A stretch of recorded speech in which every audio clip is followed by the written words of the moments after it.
Sejumlah pimpinan media di Aceh berkesempatan berkunjung ke pembangkit listrik tenaga diesel, PLTD Cot Abeuk dan Anuk Laut di Pulau Sabang.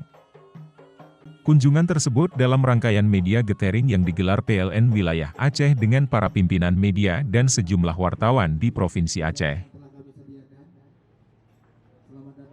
Dari kedua pembangkit tersebut, PLN mampu menghasilkan daya sebesar 6,9 MW.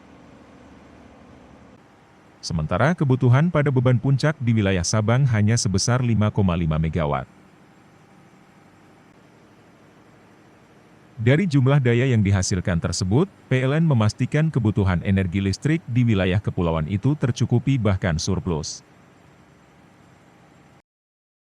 General Manager PT PLN Wilayah Aceh Parulian Noviandri menyebutkan, ketersediaan energi listrik di wilayah itu merupakan bentuk dukungan PLN terhadap iklim investasi dan kemajuan pariwisata yang menjadi ikon Provinsi Aceh.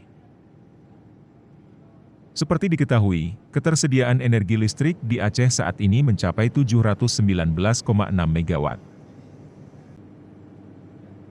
Energi tersebut dipasok dari PLTU Nagan Raya 160 MW, PLTMG Arun 417 MW, PLTD 63 MW dan transfer SBU 79,6 MW. Sedangkan beban puncak secara keseluruhan di Aceh mencapai 505,7 MW.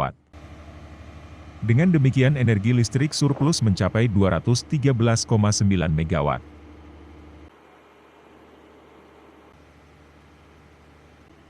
Dari Sabang Tim Liputan Aceh Video.